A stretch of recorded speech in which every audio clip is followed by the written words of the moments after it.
राष्ट्रवादी काँग्रेस शरदचंद्र पवार पक्षाकडून भाजप आमदार गोपीचंद पडळकर यांच्या विरोधात ठाण्यात तीव्र आंदोलन करण्यात आले।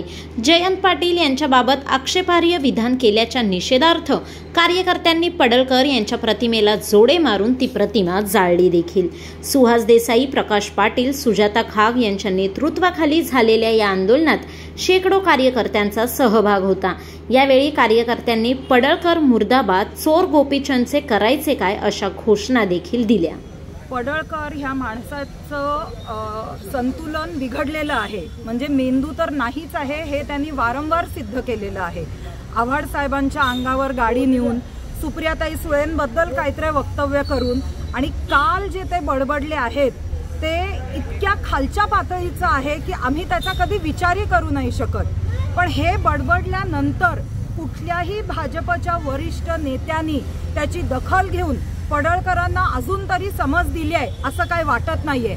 पडळकरांनी खरं तर समोर येऊन माफी मागायला पाहिजे होती, पण ते तर दूर। पण कुठल्याही भाजपच्या नेत्यांनी, मग ते मुख्यमंत्री असो किंवा राज्याचे त्यांचे प्रदेश अध्यक्ष असो रवींद्र चव्हाण साहेब, कोणीही त्यांचा नेता म्हणून, त्यांच्या पक्षातला एक सदस्य म्हणून त्यांना काही समज दिलेली नाहीये।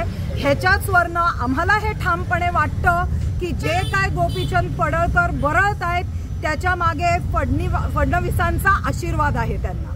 चंद्र आवड असेल आणि काल जयंत पाटील यांच्याबद्दल आक्षेपार्ह विधान जे आहे तो गोपीचंद पडळकर यांनी केलेलं आहे आणि तुम्ही आज आंदोलन करताय। सुसंस्कृत भाषेत सांगतो, पडळकर अरे नालायका, घोड्या, गाढवा, तू ठाण्यामध्ये तुझी अवकात काय आहे ना ती आम्ही दाखवतो। एक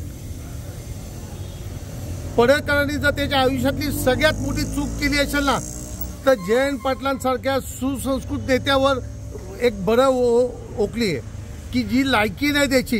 कोण जयंत पाटील, कोण पडळकर, पडळकरला काढू नये। पडळकर आमदार आहेत पण त्याला फॅमिली आहे, कुटुंब आहे, काय कुटुंब असेल माणूस आहे, नालायक, बेफिकर, ते रस्त्यावर सोडले ना त्यातला तो माणूस आहे। पण माझं एक म्हणणं आहे, बीजेपीच्या नेत्यांनी त्याला समज दिली पाहिजे। असे कुत्रे कोणाचे ते अंगावर सोडू नका। तुमचे कुत्रे जे आहेत ते तुमच्या दरवाज्यात बांधून ठेवा, ते जास्त चांगलं होईल। नाहीतर या कुत्र्यांना आम्हाला दगड मारायची, रस्त्यावर उतरून दगड मारायची वेळ आलेली आहे, ती आणू नका। ती मुख्यमंत्र्यांना, या महाराष्ट्राचे मुख्यमंत्री देवेंद्र फडणवीस आहेत यांना माझी विनंती आहे की चेतावणी आहे की ह्या कुत्र्यांना तुमच्या सांभाळा। साहेब पुढे काळात जर ते त्यावेळेला आम्ही ठरवू, आम्ही निषेध करणारे लोक नाहीत, मग त्यावेळेला आम्ही त्याला कसे फिरवू, आम्ही त्याला कानपडीत पण मारणार नाही कारण आमचे हात खराब होतील, आमची लायकी नाही ती, पण त्याला कपडे काढून ठाण्यात नक्की फिरवू। काल त्यांनी आमचे प्रदेशाध्यक्ष, माजी प्रदेशाध्यक्ष जयंत पाटील साहेबांच्या विरोधात बोललेले आहेत। ते नेमके कोणाचे, त्यांचे आई वडील कोण हे त्यांना पूर्ण माहिती आहे, त्यांचे आई वडील कोण होते हे त्यांना माहिती आहे, संपूर्ण महाराष्ट्राला माहिती आहे। पण त्यांनी अगदी खालच्या थराला जाऊन त्यांनी हे भाष्य केलेलं आहे। मागच्या वेळेला आमच्या जितेंद्र आव्हाडांच्या विरोधात सुद्धा त्याने अशीच काहीतरी भाषणं केली, आम्ही त्याचा जाहीर निषेध केला, त्याला चपलेने पण मारलं। आज परत तीच वेळ ह्याच्यावरती आलेली आहे। बीजेपी वाले झोपलेले आहेत काय?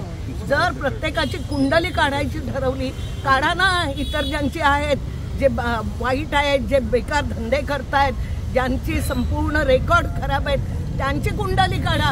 अशा जयंत पाटलांसारख्या सोज्वळ, सज्जन, मनमिळावू माणसाच्या बद्दल असं जर हा पडळकर बोलत असेल तर बीजेपी वाले काय करतात? त्यांनी हे कुत्रं सोडलेलं आहे का आपल्या पक्षातून? त्याच्यावरती टीका करायला, विरोधकांच्यावरती टीका करायला त्याला एकदा समज द्या।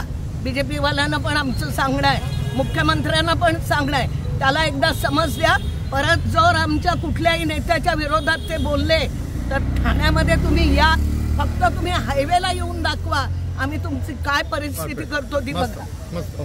त्याला ठाण्यामध्ये आणा, नाही तर आम्ही येतो त्यांच्याकडे, तिथे घेऊन त्यांना घेऊन इथे ठाण्याला येतो। त्यांच्याबरोबर जे ते अन्याय करते, आव्हाड साहेबाच्या बरोबर बोलला त्यांनी, त्याच्यानंतर आता जयंत पाटील साहेबाच्या बरोबर बोलला त्यांनी, ते जे चुकीचं बोलला त्यांनी, त्याचा आम्ही निषेध करू।